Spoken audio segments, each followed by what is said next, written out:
Welcome to Life Recovery Today with Stephen Arterburn. In the next half hour, you'll obtain insights and tools to transform your life using the biblical principles found in the 12-step program. We believe everyone can benefit from a life recovery experience because we all have struggles in life.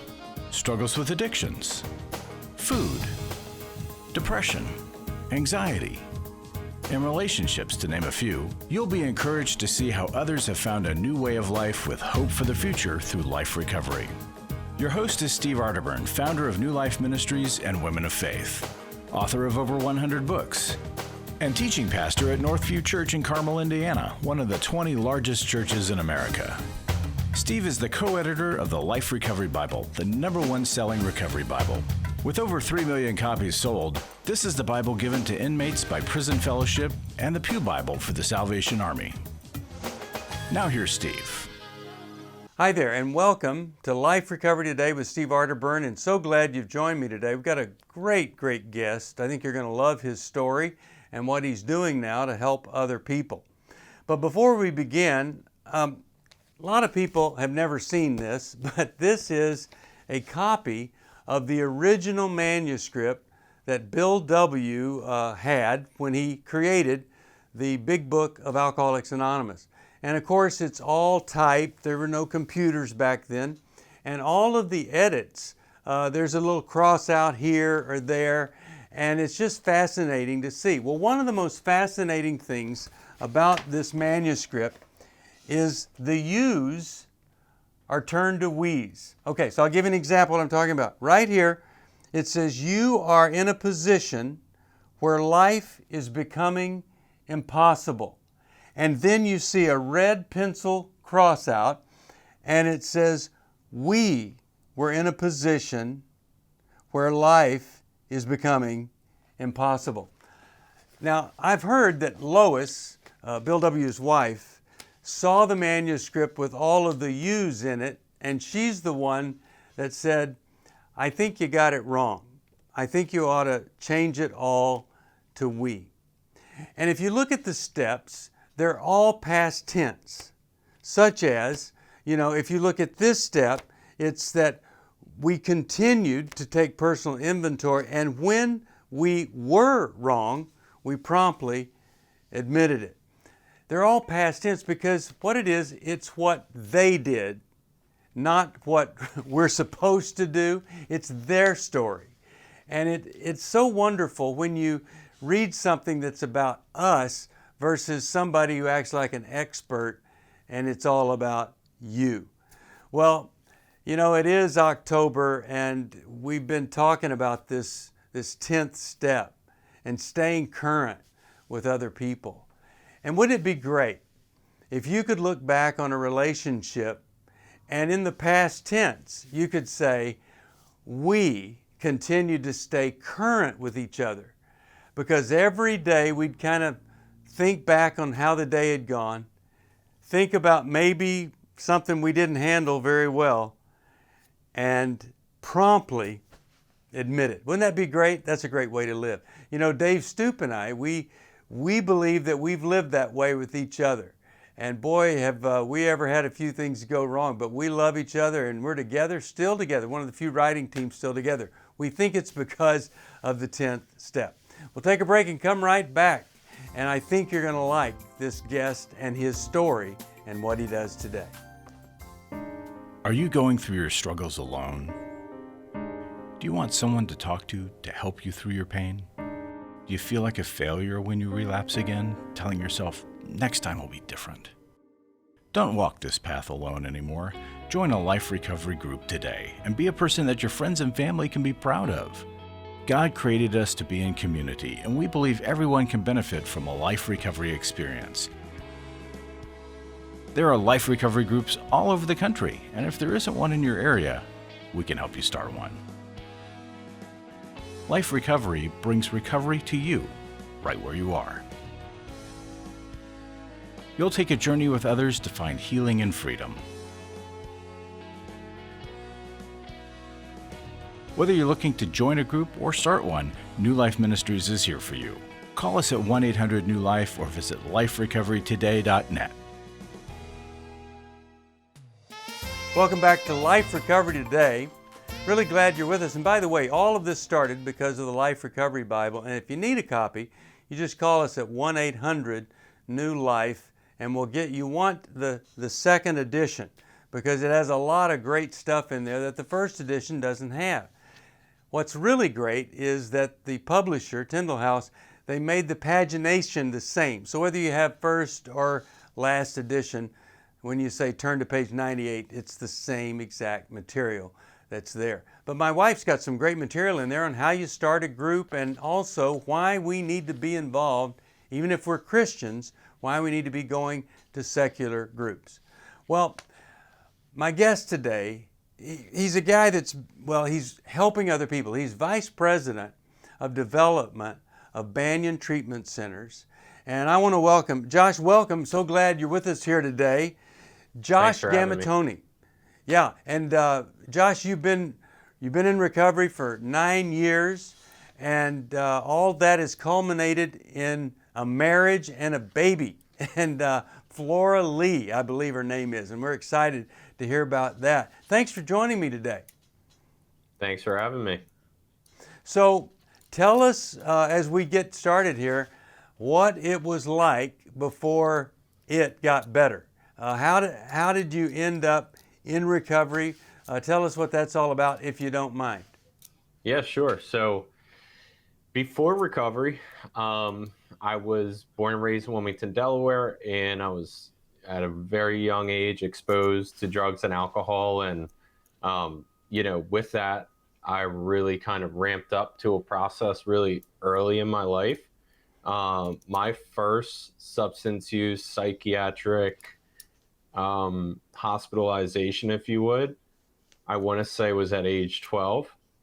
Wow. So amazing. Really amazing. Yeah. So through those years, to be brutally honest, for the most part, I was in a program almost once a year.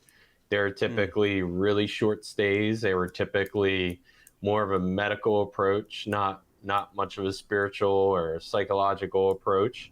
Yeah. And I think, because of that being before this, I got clean and sober in 2011. So before then, I don't think there was a lot of 12 steps and, a lot of that in these kind of places. I think since then that's really changed and there's a lot more integration for the young folks nowadays. But pretty much it was more of a stabilize and go back home and stabilize and go back home and stabilize and go back home and go back to the same people, places, and things, and go back to the same friends and really have no solution.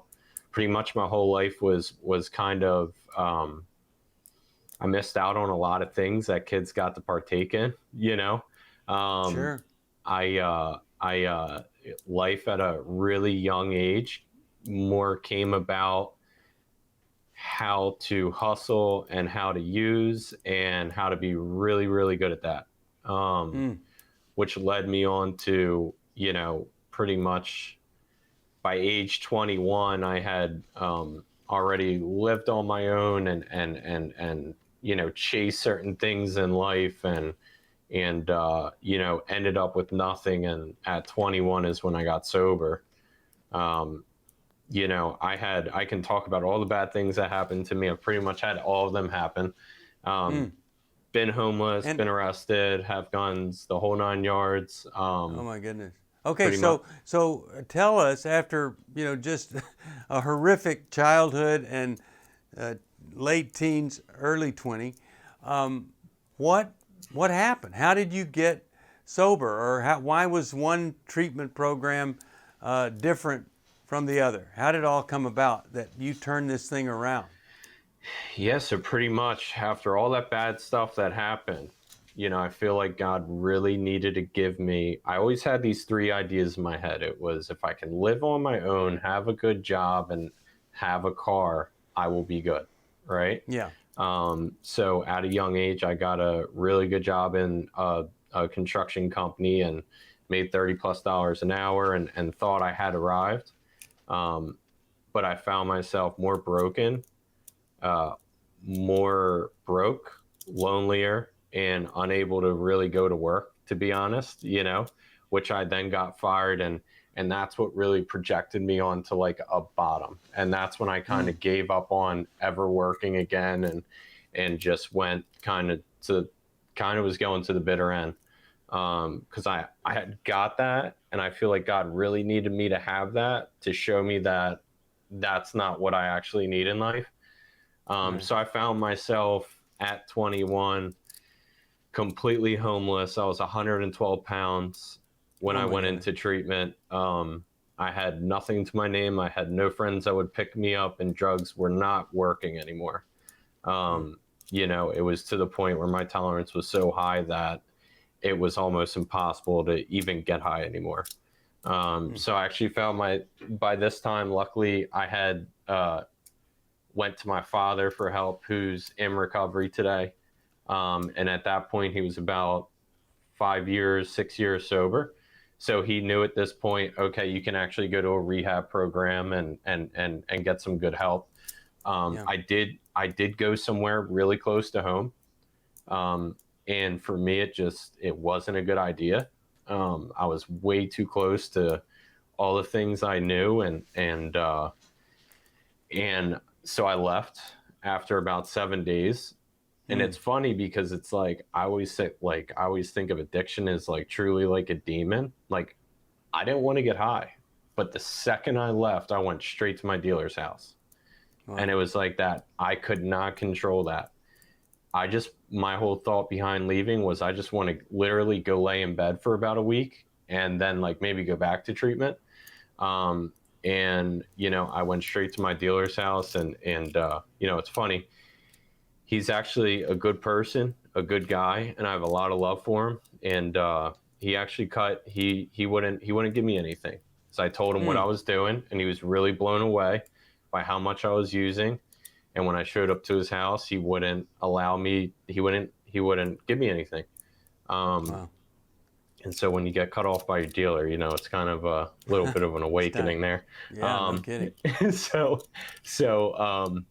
So anyway, so we were together. I wasn't right in the head from coming down off all the meds improperly. And that night I kind of had like somewhat of doctors don't know if it was a stroke, a seizure.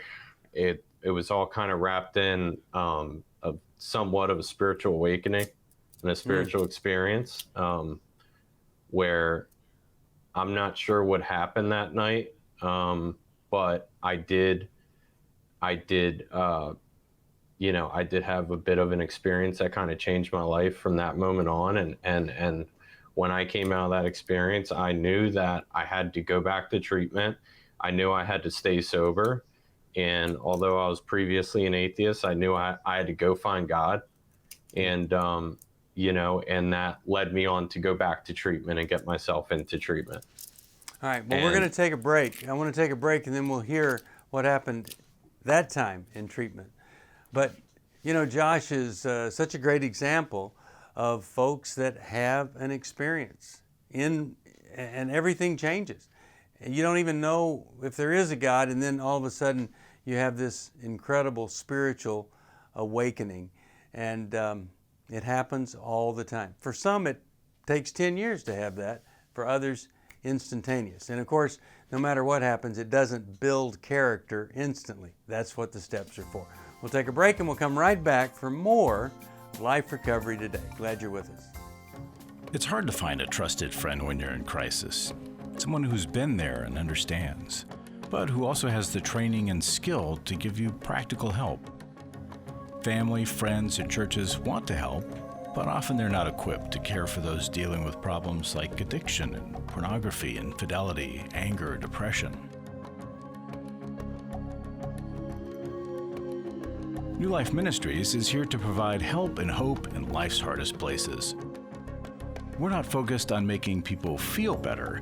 We're focused on helping people do the work that will help them be better.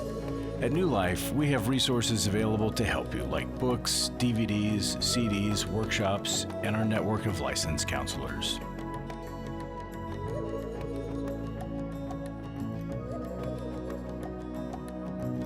If you need help, call 1-800-NEW-LIFE and begin your new life today. Welcome back. Thanks for joining me on Life Recovery Today with Steve Arterburn. And Josh Gamaitoni is right in the middle of telling us about going to a drug dealer. And then the drug dealer says, no, I'm not going to give you anything, kind of blown away by what he had done. And then some kind of stroke or something that leads to a spiritual experience, awakening, something like that. So Josh, tell us what happened. You went back into the program, and then what happened? Yeah, so I actually got on Google and I looked online and I found myself to a completely random program that I knew nothing about. And I get to this program. This was a few days later when insurance and things like that all got figured out, and I got myself to a program, and and when I got there, I was approached with just people that were loving, were nice, and were encouraging, and I started to feel a little bit better. And I think I was far enough away from my demons that I could although my demons were still with me, but I was far enough away from my hometown where I could kind of focus in and gather things. And I still had that I knew I needed to find something. And, I always say, it was a blessing that I ended up where I was, because they had Life Recovery Bibles. They had Christian programming. They took us to Celebrate Recovery. They welcomed anybody in from the community to the Bible studies they held there. It wasn't a fully Christian program, but they did have some Christ-centered programming, and they offered that. And, for me, it's funny. I was like, I don't know if I should go to that. I'm not quite sure. And the guys in the community were like, come on, it's fun. They play rock music, and they have brownies and sweet tea. And I was like, oh, that's cool. And so I found myself to a Celebrate Recovery meeting, and it was really awesome, and people were really nice, and they were mixing the Bible with recovery and studying out the Life Recovery Bible, and it just made so much sense to me. And it spoke to me so hard, and it was convicting, and I understood it, and I saw it as a solution. And really, I was just so broken. I just needed a solution. I needed a way of life. I needed to learn how to live. I needed an example, which I now look at Jesus, but I needed something to go off of, because I was so lost and I had nothing. And I was 21 years old. I was completely broken and lost, and I had no idea what to do. And the thought of getting sober at 21 is really scary. Yeah. Because it's like, man, how am I going to do this? Well, what I love about your story is, you have these Christians that are coming in, helping out, Bible studies, all this. And so you have two groups to help you. You have kind of the traditional recovery people, and then you have these churchy people, the people that believe in Jesus, and it's just better, I think. And I'm so glad you found that. How did you end up at Banyan treatment centers? How did that happen? So that Banyan isn't actually where I went to treatment, but it's very similar to where I went in the structure. But you work there now, right, at Banyan? I do. Yep, yeah. I do work there. It was just working in the community, helping people, meeting people, and I met the owner a few years ago, and probably back in 2013-ish, and he was just a super nice guy, and he seemed super just like a really good person. And when I had quit, this is my second job in recovery, not including the recovery house I managed that I went through. That was kind of a job. But yeah, just through, when I left my old job and I took some time off, and I was just kind of praying and waiting for the right place to land, because, this is my job, obviously, but it's also very important to me and close to me. So it has to be the right place, and I have to believe in what we do. And, So that's kind of how that happened. Awesome. You know, and I've been here for just over 3 years now. Tell us what makes Banyan Treatment Centers great. What makes it great? I think the most important thing, we have 12 programs across the country. I think the most important thing, they all look a little different.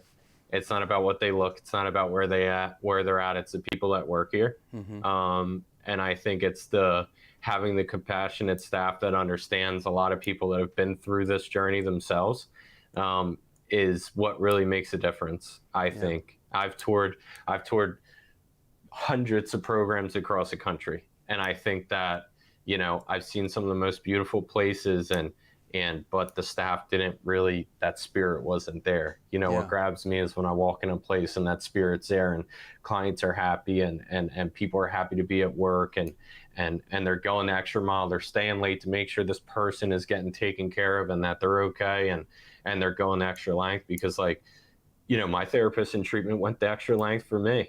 There's no way I would have made it through if they didn't go the extra length, you know? Absolutely. And I wasn't a model client. I was a terrible client.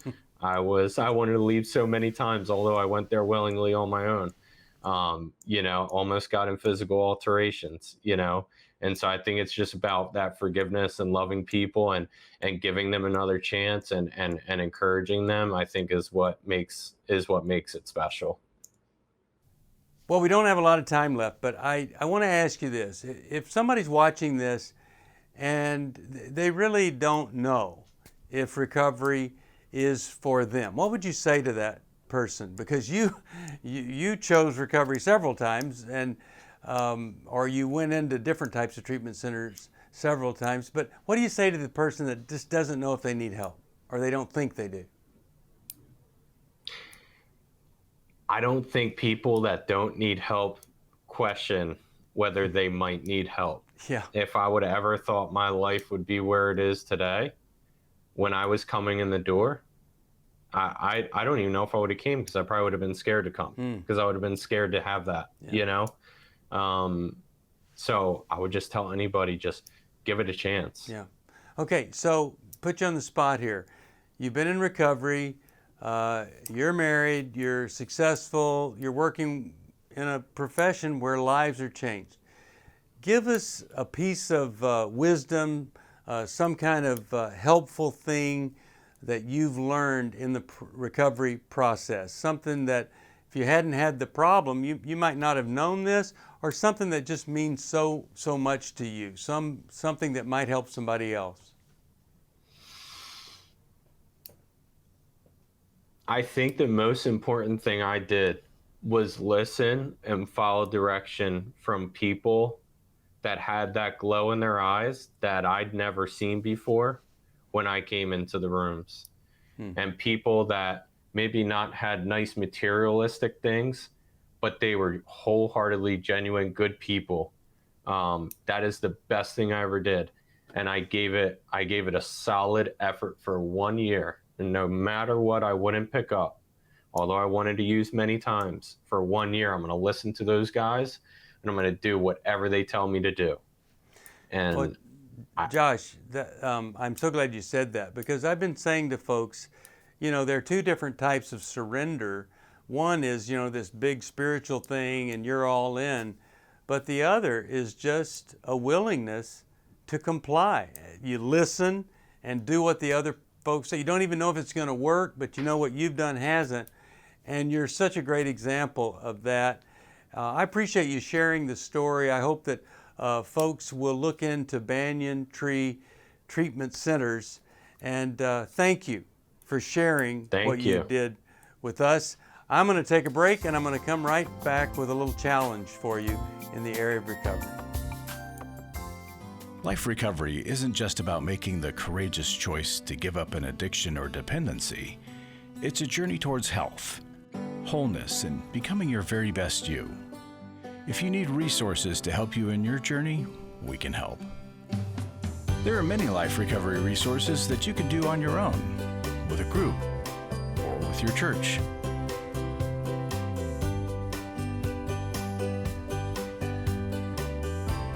We have Bibles, workbooks, and devotionals that you can use to work your recovery right where you are. That's the beauty of Life Recovery.